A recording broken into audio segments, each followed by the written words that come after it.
All right. Hello. Welcome back. Just got me and Andy today on a walk. We're off to find the heron's nest, which we tried to record from previously. And the babies are now very big and they sound more and more like dinosaurs. So we thought that would be an interesting background to today's chat. So we wanted to talk about weight loss, which is not in our normal remit. And maybe weight loss and body image in general. Yeah, and kind of body dysmorphia. We wanted to talk about it and to say why we don't talk about it. Because we never really talk about it, because it's not something that feels an important part of what we do. But we do get a lot of questions around it, and every time we launch one of our courses, particularly the Strong for Life course, which is all around strength training and impact training for bone density, we get a lot of questions around, will I lose weight over this 10-week period, or will I tone up over this 10-week period? And it's just not something that we ever really touch on, because it's really complex and it feels like a whole can of worms.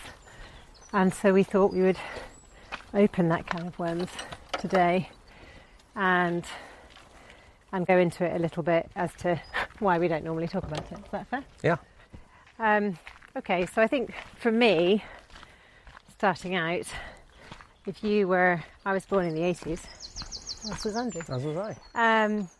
But being brought up as a teenager in the 90s in the UK, the press coverage and the magazines that we had available as teenagers, it was sort of absurd, this obsession over people being skinny. And then they used to have, I remember Heat magazine, which was kind of one that we used to read as teenagers, had the circle of shame, where they would take photos of celebrities and they would sort of circle photos of their cellulite, or if they were feeling overweight.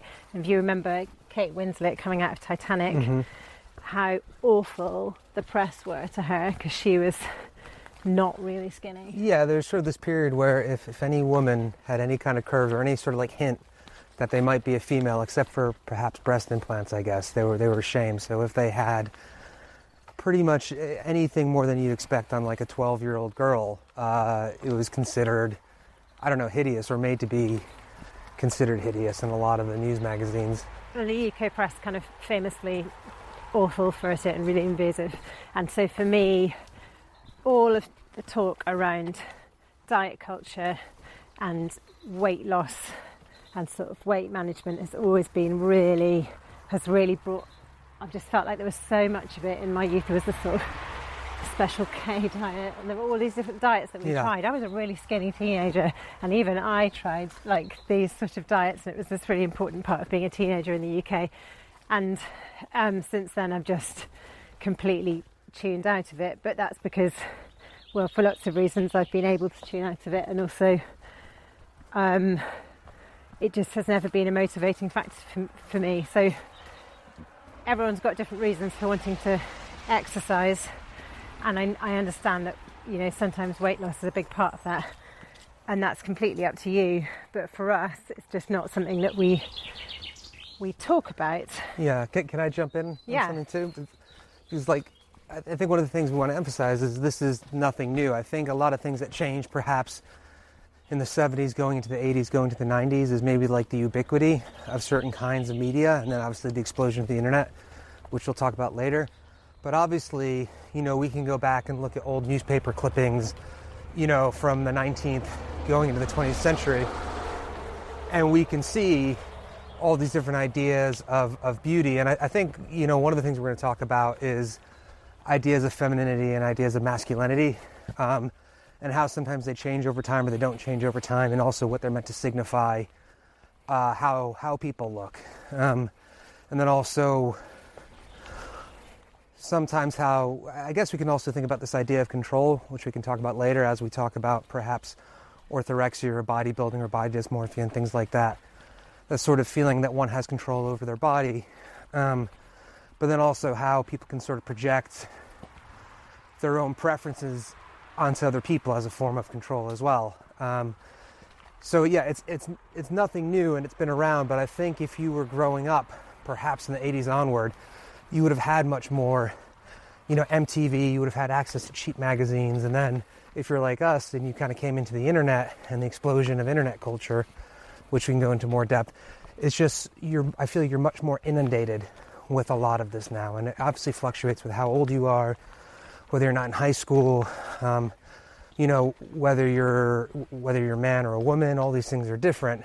But it's just a very complicated and often uncomfortable conversation that I'm just not really interested in, at least not in the context of will working out make me slim, or will working out give me a six-pack, or whatever else those sorts of goals are. Not to say it's never valid, but it's just not something that I really want to spend time promoting. I guess I find it really shocking now that there are still personal trainers and, there are still personal trainers that are encouraging that, join my 12-week program, let's take a photo of you in your pants now, and then in bad lighting. Yeah. And then let's take a photo of your pants in 12 weeks' time in better lighting, looking happy. Maybe a bit of a tan, a smile. I just find it so disingenuous, because that photo represents two moments in time. And like, if you take it to, I guess, even Joe Wicks has before and after photos, and I know that it's motivating for some people, and I know that that's their reason for exercising, and I'm absolutely not poo-pooing that. I think that's fine. If that's your motivating factor and you find that motivating, then brilliant. But I don't think using that before and after imagery it makes me feel so uncomfortable. Also because it's so, our bodies are so complex and they're so different from each other. If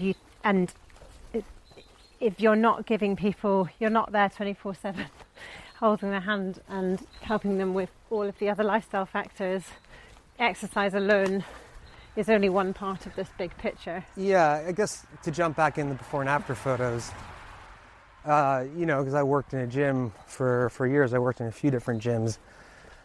And obviously different gyms have different cultures. It was less of a thing when I was working as a CrossFit coach, where, I think there was much more emphasis on community. You take a Polaroid of people when they joined, but that was just like a smiley picture, so you knew everybody's name, and then people could walk and they would see a little pegboard with everyone's name on it, so you can talk to people. And they weren't in their underwear. They weren't in their underwear. But sometimes CrossFitters do work out in something that looks very much like underwear, but that's more of a stylistic choice.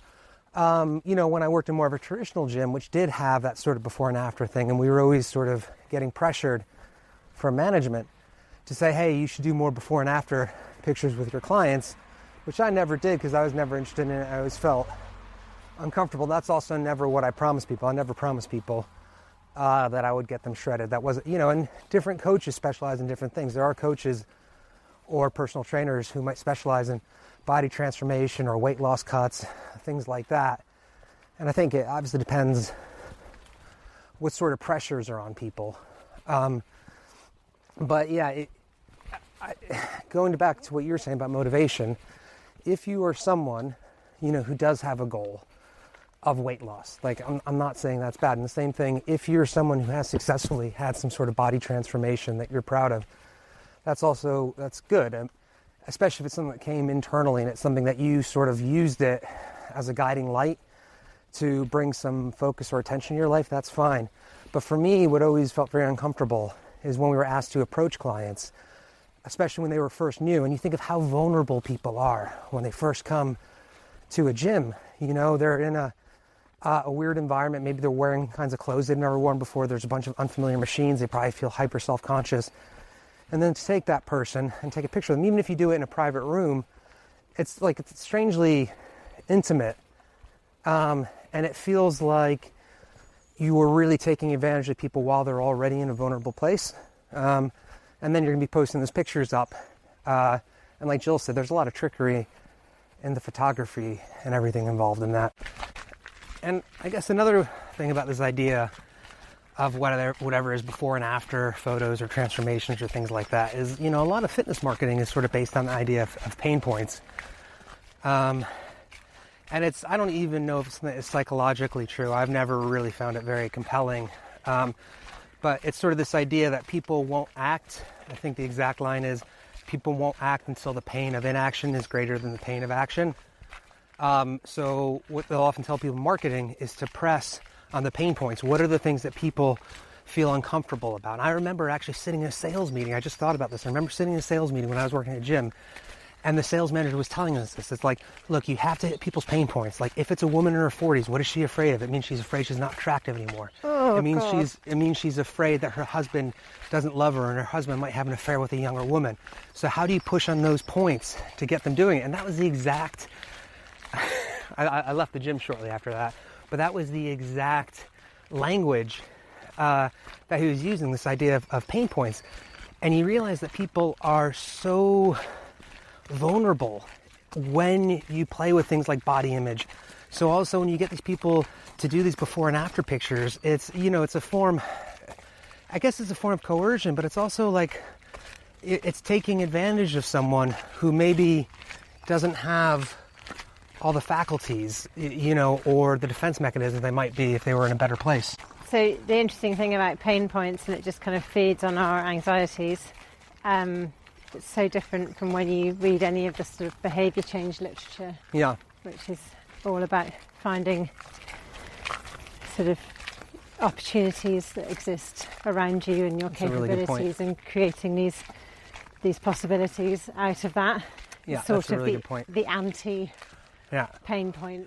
Yeah. All of the messaging around pain points and this idea of kind of, because the brilliant thing about creating a marketing campaign through pain points is that cycle of anxiety is never ending. Yes. Like, it is this contraction cycle. Yeah. And it feeds into all of this idea of control, which is what I kind of, we've talked about this before on why I dislike all of the rhetoric around this idea of optimization for people who are not athletes. It is sort of idea that we can have this control over our life and mortality. I think the point you made about the pain points is a really good observation, which is you see the pain points show up all the time in marketing as a form of consumerism. Like this is like, classic Madison Avenue, focus on the pain points, people will buy things to kind of fill whatever this anxiety or this void is in their lives. But you're exactly right. When you actually look at behavior change at a public health level, it's never about pain points. It's always about creating opportunities. It's about what's the social structure. It's about social determinants of health. It's about COM-B. What options you have around you right now, what you're capable of right now, what options are close to what you have right now, and how you can build up on that structure at a really local level and make it accessible. Exactly. And it doesn't put the impetus on the individual. It looks at the community, and it looks at society, and it looks at what's the structure and the incentives, and that is really how we can create, a more long-lasting and wide behavior change and societal change. Where this whole pain point thing, it's really just a way to sell people things, again, every quarter. And to keep selling you things, yeah. Sorry, you were talking also about control. Just moving into this idea of control and how much control it takes to, I guess this idea of like orthorexia as well. Yeah. Back to what we were talking about with sort of bodybuilders. Not everyone wants to have a body like a bodybuilder, but these bodies that you see online, there is so much control that goes into that. Yeah. It's quite a lonely and miserable existence. Yeah, and it's a sort of application of industrial logic onto the human body, which I'm sure people have heard me say that before. But sort of like if I was going to pick some symbol of modern fitness culture, it would probably be the spreadsheet. Because it's the spreadsheetification of human existence in some ways. And what I mean is, you got your calories in, you got your calories out. Maybe you've got your macronutrients. Maybe you're taking a multivitamin as well. But essentially, you're looking at your fats, you're looking at your carbohydrates, you're looking at your proteins, and how you can create a caloric deficit. And then you're also looking at other inputs in terms of like, well, how many reps am I doing? What's my rep set volume? What's my intensity? Things like that.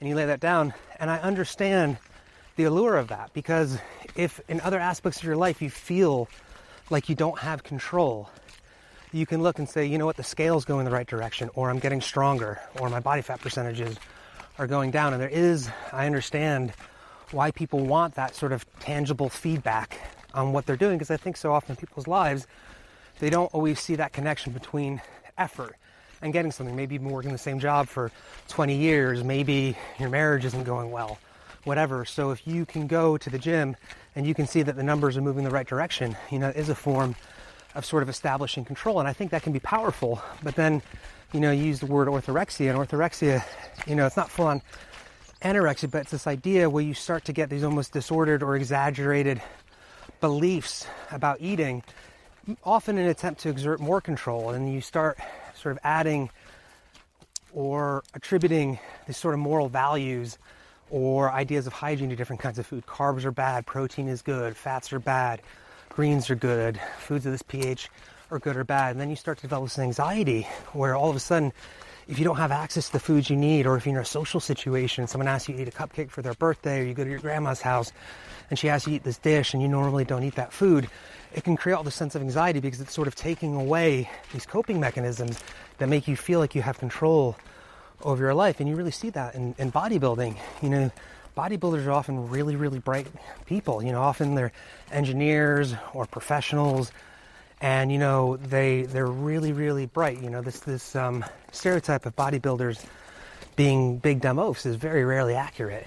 But then at the same time, there are also people who I think really feel like they need to have some semblance of control over their lives.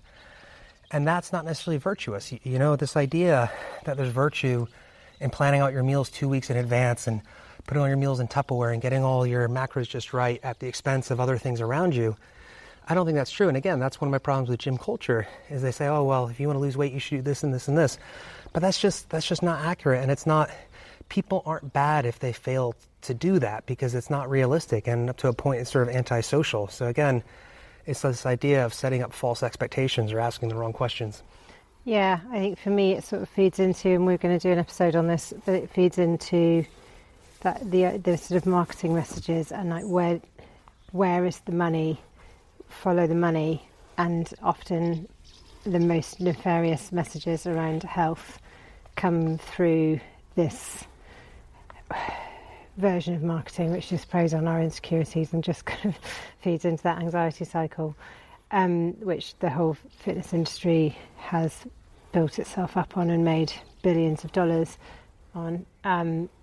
Maybe it's a different episode, but I think it is worth talking about where the money goes and questioning the messaging that we've all been surrounded by for years and years and years, because basically it's all just stuff that makes us want to buy stuff.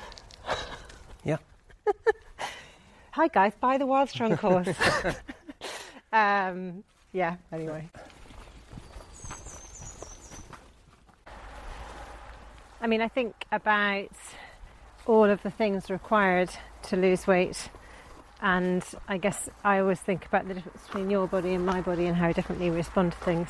Yeah. So, for example, if Andrew and I worked out, if I upped my workouts to 6 workouts a week, mm-hmm. and did the same relative workout and ate the same thing as you, more or less,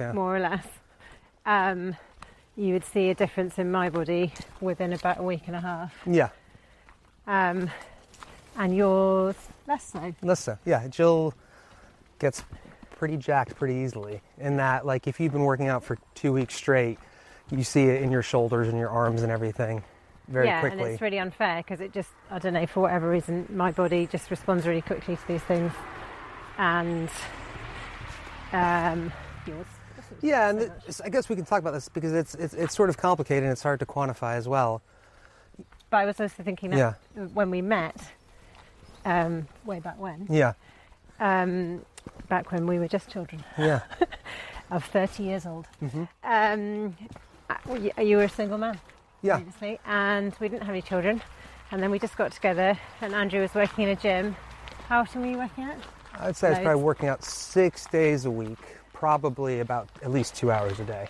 And you were on like a pretty restrictive diet. Yeah. Which is quite difficult to maintain when you've got small children.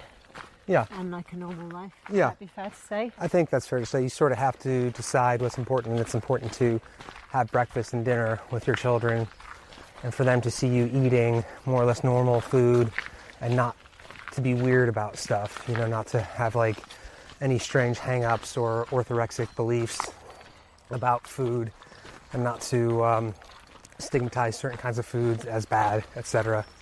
Yeah, and so I think for you to go back to the body of your early 30s, which I'd argue mine's probably better now. Yeah. Yeah. But if you wanted to be that slim again, it would just be really, it's like really hard, it's really controlled, and you have to be really controlled about everything that you do. And it'd be very hard on the marriage, I think. It would be very hard on the marriage. All things being equal, I think it'd be very hard. As many baked potatoes and cheese. No, and also you wouldn't see as much of me, and I probably wouldn't be able to watch the children. No. And things like that. There we go. Swings and roundabouts. Yeah.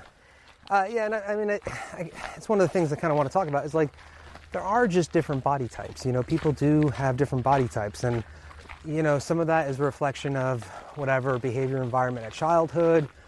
There could be a whole bunch of external hormonal things, which I don't necessarily want to spend a lot of time thinking about. But there could be factors like that. But it could just also be people with different geographical, genetic backgrounds are going to hold their weight differently. It's anyone who's ever taken any kind of personal training or caliper-based like body assessment course, you'll know that depending on people's background, you're going to go ahead and test them in different sites, because different people will hold weight in different areas, whether it's the buttocks or the belly or the thigh or the upper back. And they, when you actually look at the tables, they will have recommendations based on where people are from, because you can get wildly different results, doing body fat testing and things like that, depending on people's background. That's one thing. You can also just like look at it. If you look, say, at top level athletes from around the world, it's going to be dependent on sport, but even athletes who do similar sports are going to be very different. So the example I always think of is MMA fighters, so mixed martial arts fighters, especially in the 90s and early 2000s. Some of the top guys at that time were Eastern European and Russian fighters, and you looked at them and they have what we would consider a dad bod. They just look like normal dudes who maybe lifted weights a few times a week, had a bit of a belly, but were phenomenal athletes. And you would see them all the time, fighting these guys who looked more fit, but often the more fit guys would gas out, or they'd get tired, or they wouldn't be as strong or whatever. So there's not a one-to-one relationship between aesthetics and physical capabilities. And it's also just, you can be very capable in all different kinds of body types, and a lot of that is just going to be dependent on your genetics as much as anything else. And it's one of the things that can be quite frustrating, we'll talk about this later, but how much of a body type is also a form of social signaling in terms of what kind of body types are acceptable or desirable, or a lot of times class signaling. That's one of the things I've really noticed in the UK, is that middle class people, it's sort of quite important that, that one is slim. And to the point where, like, a lot of it's a little bit different now, but the physical activity that people would do, the virtue signaling would come women through, Pilates perhaps, but men, a lot of it's going to be jogging and endurance sports, because it's much more socially acceptable for someone to be slim and lean than it is for someone to have a physique that might be like associated with a day laborer or someone that has a physical job but isn't lean. Yeah, I agree with that. I think this is good. Maybe I'll put in the show notes as well. We were talking earlier about the picture of Sean Connery. Yeah. From 1953, Mr. Universe. Mr. Universe. I'll put a picture in the show notes, but it's really interesting. So there's a lineup of the Mr. Universe, and they all just look like sort of strongish guys who could probably do 20 press-ups. Yeah, they look like dudes who get up every morning, do 20 press-ups, and like to go for a swim. Yeah. They're very normal looking. They look strong, but they don't look sort of astonishingly strong. Yeah. And then if you looked at the equivalent, which is now called Mr. Olympia.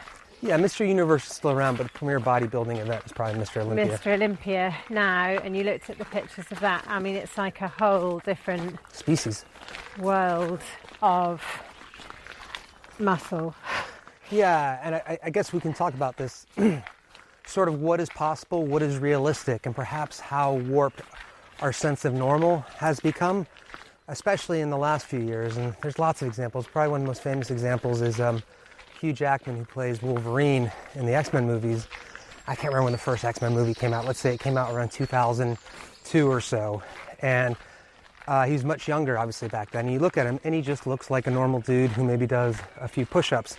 And what you can see is as the movies progress, and actually as he gets older, well into his 40s and 50s, he becomes more muscular and more jacked. He's the same actor, but the standards change. And, you know, one of the things we need to get out, you know, we need to be open about is, you know, drugs, steroids, peptides, things like that. There are a lot of things that weren't available. If you look at the old Mr. Universe contestants or any of the bodybuilding contestants up until probably, let's say, the mid-late 50s or so, that's really when it starts to change.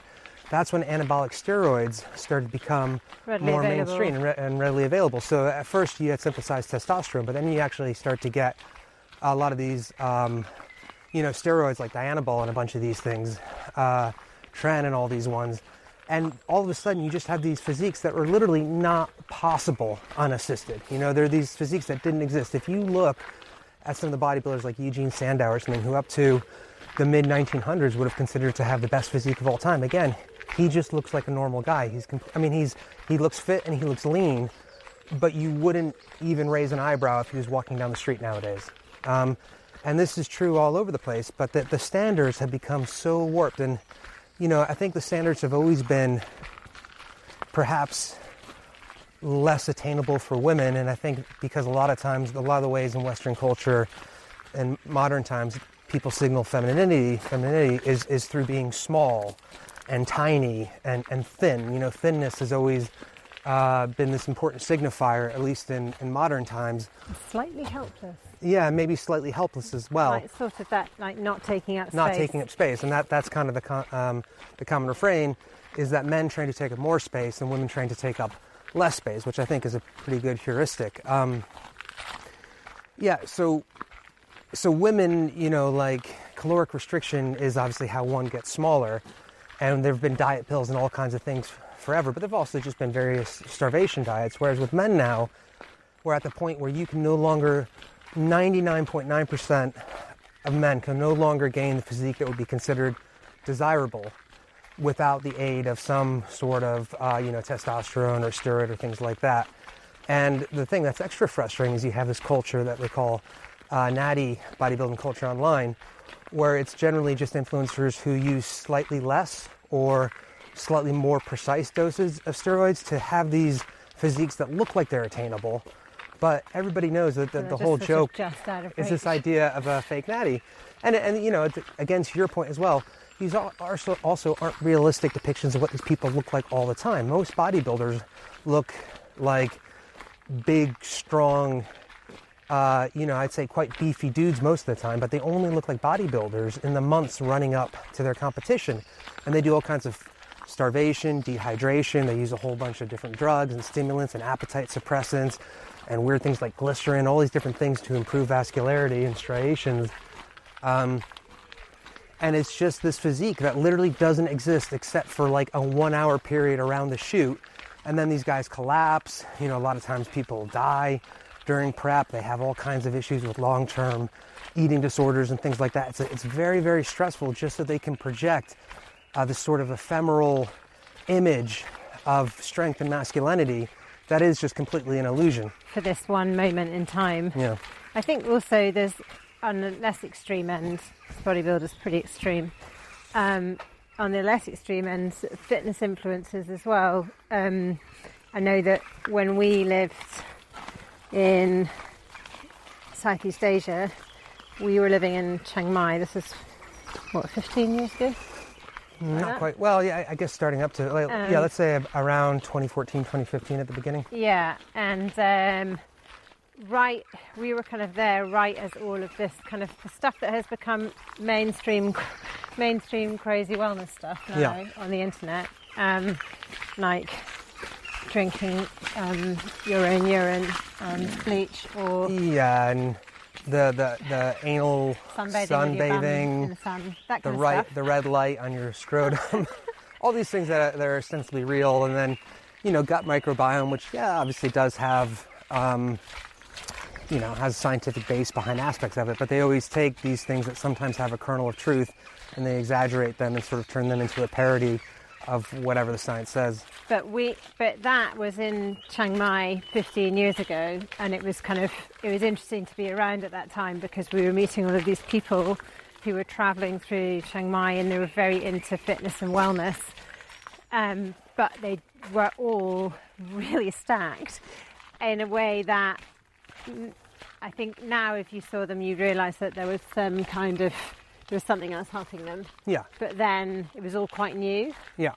It just wasn't normal. A lot of these trends hadn't become normalized yet, so taking steroids or having access to certain peptides just wouldn't have been accessible. You would have had to have been really deep into the culture or known somebody who was. And now it's sort of become normalised to have, particularly among fitness and wellness influencers, to be this kind of, I don't know, this incredible, like really muscular build that's really defined.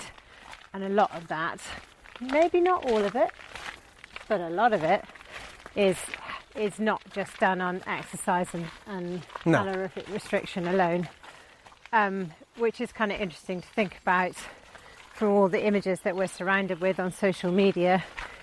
I do find it alarming now that we have gone from weird 90s diet culture, early 2000s, then we had this moment of body positivity, and the dial kind of swung, and then it's just, I guess, with GLP-1s and everything seems to have just swung right back and become an even more extreme version of where we were in the 90s and the early 2000s. Yeah.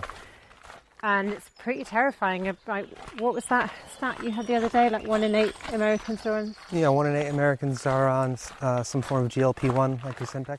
Yeah.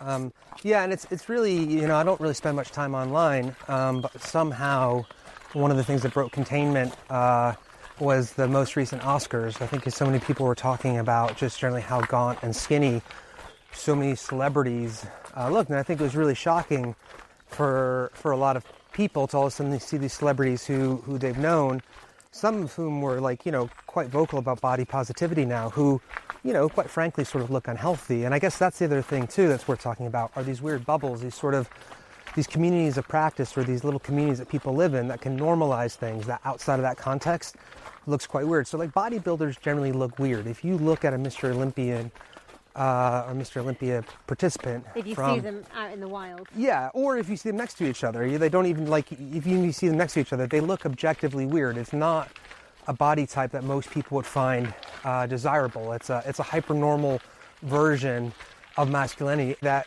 literally could have never existed. And then, so what you have is these people who sort of look objectively weird to almost anyone else who isn't sort of steeped in that culture. And I think we saw a bit of this in plastic surgery as well, and also in the GLP-1s, but when people were getting, the buccal fat, the buccal fat removal? I don't know. There was a trend a few years ago where people were getting the fat sucked out of where their jawbone is. Oh, right, okay. And it's the sort of thing where it kind of gave them this sort of strange alien-like appearance. Again, it's the appearance that isn't really physically possible without this procedure.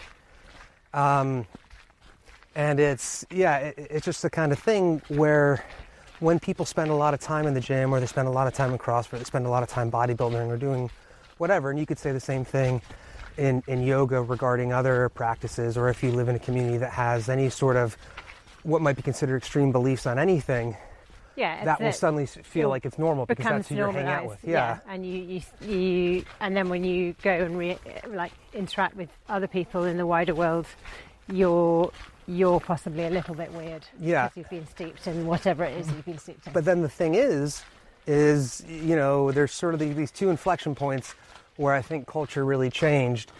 Something around 2016, something seemed to break containment. Maybe it was with the election of Trump or something like that. And it's not even Trump specifically. It's just the sense that internet culture all of a sudden had leverage over the real world, whereas in the past we used to think that the internet wasn't real. Yes. And then especially, and even more so, during COVID, we had this explosion or this sort of breaking of containment of internet culture. All of a sudden, people were spending so much more time online. And, people who spent time on the internet. They used to say people who didn't spend time on the internet, they called them normies, you know? Yeah. So there's the famous Angela Nagle book called Kill All Normies, and it's kind of about early manosphere culture and Gamergate and all these sort of early examples of it breaking through to real life. Yeah. But that's just sort of happened now. Almost everyone's on the internet now. And everyone is like, you know, I think of people in our parents' generation, you know, the way that they consume Facebook and just like the amount of AI, I'll use the word slop, the amount of AI slop that is sort of consumed and shared with people. It's kind of scary because sometimes you have to talk to older people in your life and say, do you know this isn't real? And then you'll see sometimes your parents, your grandparents, your aunts and uncles' feeds, and they'll just be talking to what are obviously AI bots about pictures, these political pictures that, you know, perform some form of rage bait, but the object isn't even real. So you think, gosh, people are spending so little time in the real world now, so their sense of what is normal is becoming completely untethered. I think that's a good point, actually, because there is increasingly on Instagram and TikTok and probably on Facebook these AI accounts that are so realistic. There's this one woman who is claiming to be 70 and she is in a bikini and she looks about 35, and she, to me, is quite obviously AI, but the AI people on Instagram, they've just become so impressive in the last 6 months. Like the difference between looking at an AI video now and an AI video 6 months ago of this woman claiming to be in her 70s and claiming to have done all of this stuff that she's done to get this drug moringa done, tai chi, whatever. It's mostly moringa, to be honest. Yeah. It's really terrifying, and actually you do have to really get your eye in on that, but it just kind of seems to be feeding this narrative around getting this incredible body that everyone's striving for, and that you can just do it if you sign up for this program. And I do see that there are still a lot of fitness people who are claiming huge weight loss claims as well around that as well, which is also kind of I don't know, I just find it really disingenuous, but you know, maybe I haven't looked at that. I kind of actually sort of want to use this as a way to circle back to what we were talking about at the beginning, but Nora just tripped on something, and that is, you know, this idea of what's possible, what's realistic, and what it really takes, because you have all these different companies spending all this money on ads convincing you that you can do Tai Chi for 2 days a week and you'll get absolutely ripped, and there's a whole AI ad campaign on that, or moringa, or this magic thing, or mixing cayenne with honey, or whatever, all these things that like are just objectively impossible. Like there's not even a mechanism for how this could work. There's just like literally, this is untrue. It's not even like, sometimes they'll say, oh, it depends, or it's complicated, or it's nuanced. They're like objectively lying. You cannot have the physique of a bodybuilder by doing Tai Chi twice a week. Weight loss can be quite complicated, and I can kind of talk about it for a second. And it's sad because people have these goals, but also for whatever reason, they don't really have a sense of what's possible or what is tied up into what they think are their goals, which are often goals that are attached to these like very unrealistic expectations and standards. So, you know, whenever we get a message from someone saying, will this program get me toned? It always makes me feel a little bit sad because, like, I know what they mean, but I don't know if they know what they mean. And what I mean is, what does it mean to be toned? Well, what it means to be toned is to have a certain amount of musculature, you know, so you have certain muscles that are developed to a certain point. So in women, just so they're sort of kind of visible, and also a body fat percentage that's low enough so that you can see them. So somehow attaining a body fat percentage that is much, much, much, like significantly lower than what these people currently have, and honestly what might even be possible for them based on what their what their desires are, and then also developing a certain amount of musculature, which they might already have underneath all the adipose tissue under the fat anyway. And then when you say, it's like, okay, well, in order for you to look like this, you'd have to get your body fat percentage to say, like, let's say 12% for a woman. If you're currently at like 30% body fat, what would that take? Well, you need to have a caloric deficit of about 500 calories per day for about a week to lose a pound, half a kilo of fat. So you're looking essentially at trying to create a weekly caloric deficit or a caloric deficit of 3,500 calories per pound of fat. And that would mean that you would have to essentially be in a mode that feels like low-level starvation for months, possibly years. And then what's extra complicated on top of that is most people have what are called like quite thrifty metabolisms, or in general our metabolisms are, which means that if you start to lose weight or if you're in a caloric deficit, you're naturally going to have less energy because for the most part, your body has a set weight point, which some people call an adipostat, which is just this sort of idea that your body has a weight or a body fat percentage that it's comfortable with. And once you get below that, all these sneaky things will start happening. Your energy will go low. You'll be less likely to move. You'll start avoiding physical activity. You'll be hungry all the time. So it's not even like it's an even battlefield. As you start losing weight, it becomes harder and harder and harder to lose weight. And you might have to do all kinds of additional calorie cuts. So when this person is asking if this program will get them toned, what they're saying is, by doing this program twice a week, is it possible that I could somehow create a weekly caloric deficit of like 14,000 calories per week in order to get this body? That might not even be possible. And the answer is no, but it's also partially because people have been led astray.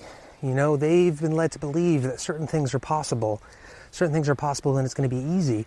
And then it sets them up for failure over and over and over again, where people constantly feel like, I don't look like the way I think I'm supposed to look.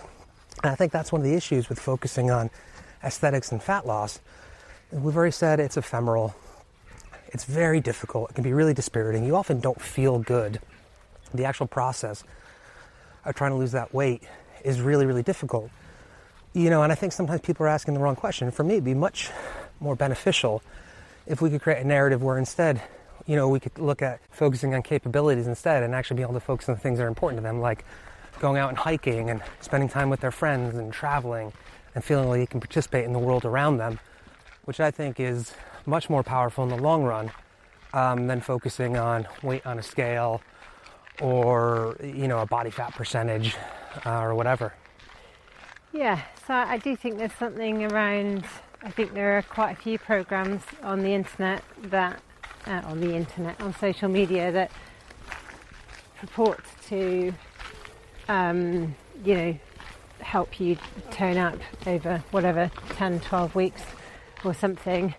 But I don't know what evidence they have to say that. And it's not a metric that we even ask. Yeah. And participants, I think to me, we just steer clear of it because it's so icky. Not to say that if that's your motivation, I think that's totally fine. But you know. Yeah, I think the predatory nature, sort of the algorithm, or the predatory nature, or whatever, the capitalistic nature. Like, people are trying to make money, and you're not going to make money necessarily by telling people the truth. You know, you'll make much more money selling a program over and over and over again that has these big promises. That's a really pithy outcome. Yeah, and has lots of glossy pictures and sort of like it's kind of like this almost wish fulfillment. Like, if I buy this and I participate in this, I'll get this. And that's very rarely the case, but then you can sell it again in 6 months and repackage. And that's what we see in the fitness industry. It's constantly the same, like, let's say 12 big ideas repackaged slightly differently every few marketing cycles, over and over and over and over again.